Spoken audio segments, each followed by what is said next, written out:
thank you so much for joining us here today. Thank you very much for having me here. Before we start talking about the food, I found your story very, very interesting.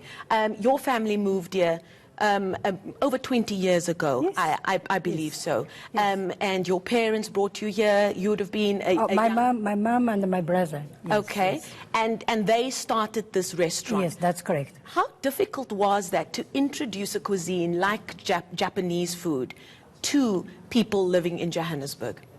It wasn't that difficult because like sushi is already known very well from everybody else, and also the bento box. And recently, like ramen noodles, soup, and became so popular. But we opened 1995, which is a year of the rugby that we won. I mean, Springbok. Okay. Yes, so this is perfect. That perfect. We're bringing you here now to speak about the Rugby World Cup in Japan. Now, sushi, as you said, has just become so popular. So popular. So many people eat it. I remember introducing my parents to it many years ago, and they were a little bit, oh, this is very different, but they now love it.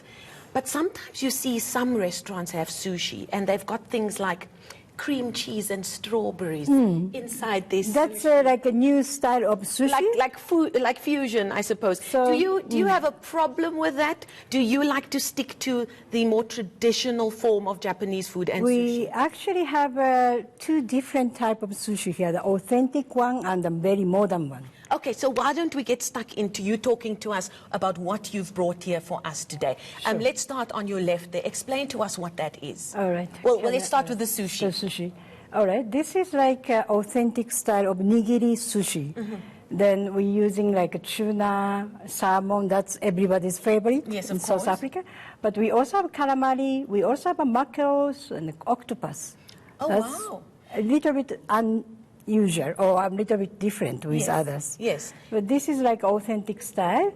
And do you find with nigiri, it's about how fresh the fish is and how you cut it as well, how you slice it? How you cut it, but the sushi rice is, I think, very important. Oh, really? You think that is that the key? I think so, yes. And do you think enough attention is paid to that? Do people realize how much work goes into creating a beautiful piece of sushi? Piece of sushi, yes. And it takes a lot of time to train to do it, right?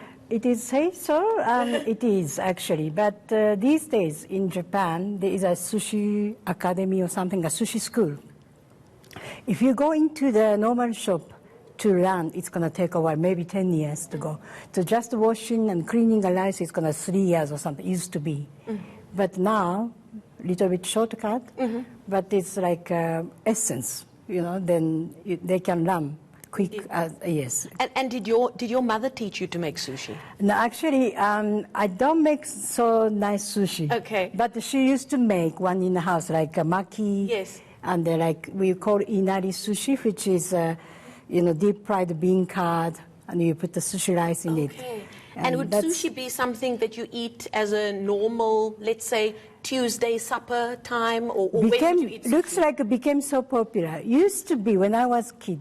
It's like a special occasion. Okay. But now, if you go to the spinning sushi, yes, you can have it. You can have it anytime, I believe. So here we've got sushi over here as well. Explain to me what this is, and I'm actually going to get involved here. Yes. So what do we have? What is this different to the one that you've just showed? All right, we use a mayonnaise. The authentic one, we don't use mayonnaise. Okay. Then, let's see. We make it like a sandwich style, then we put the wasabi, lots of wasabi inside. So here's my question to you, because I know there's two different fields of thought. Some people put the wasabi into the soy sauce. I put my wasabi on top of the that's sushi. supposed to be the correct one? That's supposed to be the right way to do. So I've been doing it the right way all along. Okay. But it's all depending how you feel. Really? And is there a rule about how much wasabi you put on sushi? You can put as much as you can. And am I holding the chopsticks correctly? Yes, correctly. Oh, yeah. And ginger is usually after having a sushi. Oh, you're supposed to have it But it's all right. It's up to you. Okay, now you learn you. something new every day. I'm going to try and do this very ladylike, so I hope the camera is not focusing on how I'm eating this right now.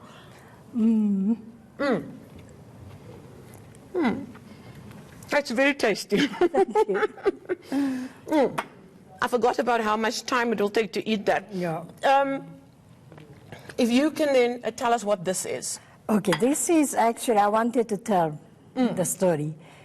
Story means, like, if you go to Japan, there's so many convenience stores, like 24/7, like you open every day, 24 hours. And we call this onigiri or omusubi. Different, I mean, depending on the region, they call different, but usually onigiri. And the rice ball, actually, inside we normally put the Japanese plum or different condiments. It's many different, like a tuna. Yes, like a tuna mayonnaise or like a fish egg or. So would this be like a hand roll? This could be. This we're using no sushi rice, just the ordinary steamed rice, and it's same like a sandwich in the Western version. Western version of sandwich. If you go to the convenience store, there's one by one wrapping and sell it. It's very easy to pick up and then, like easy lunch. And it's become very popular to have a diet that's low carb. Low carb, so this yes. is a sandwich without bread. Like, but it's got the rice in the But inside. It also have a brown rice or, different kind of rice. Okay. And a different kind of condiment inside. And so that's a snack you could have on... Snack or lunch. On the go. Now, speaking of lunch, let's speak about the bento box. I've always been quite intrigued by this. This is my favorite. This doesn't look like a lunchbox that we would grow up with. In our lunchboxes, you have a sandwich and a fruit, but the Japanese have a lunchbox that is just beautiful. Usually, we put like two. This is my way.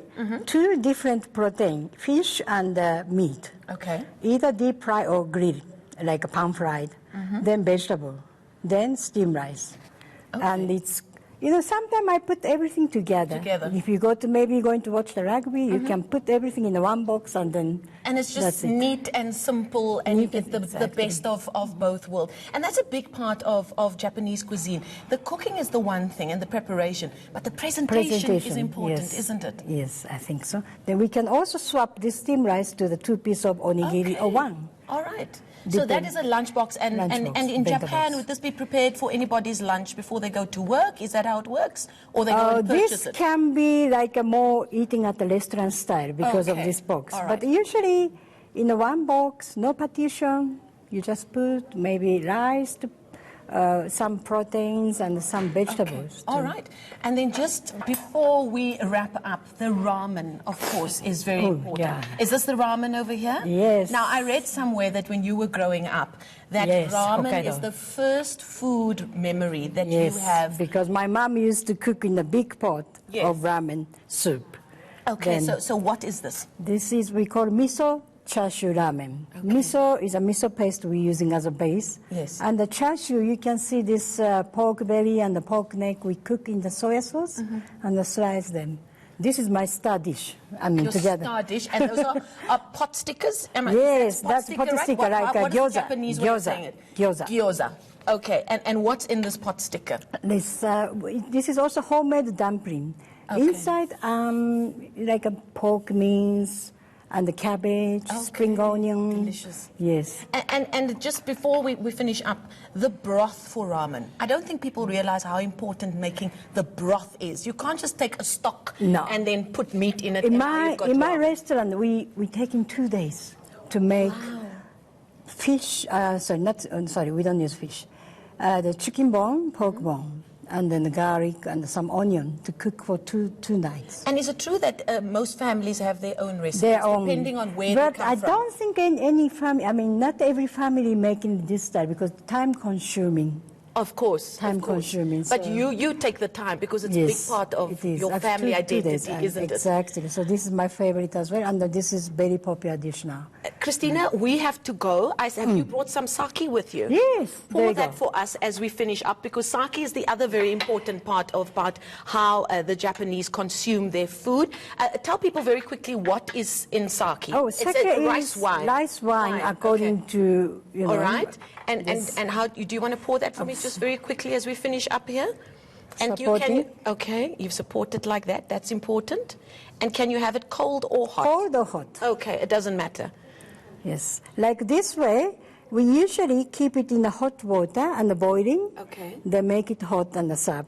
And when it's cold, you're going to use a special box called Matsusake Mas box. Okay. Then use like a glass of wine, but instead of glass, we're using a box of... And do you sip it, or do you just push it back? I think sip it Okay, first, then and what do you say for kanpai. cheers? Sorry, kanpai. Kampai. Yes. Kampai. Kampai. Thank you so much. Kampai to you, Christina Sato, and of course the Rugby World Cup in Japan. Oh, wow, yes. That is delicious and could be quite dangerous. Thank you so much. Same like wine. Indeed, indeed. Thank you so much, Christina Sato. She is the owner and chef of Yamato Japanese restaurant in Ilovo. Are you still in Ilovo in Johannesburg? Who's taken great time and effort to bring us a taste of Japanese food culture, and that those who are lucky enough to travel to Japan for the World Cup will be able to experience. But of course, you can go to her restaurant to experience the same.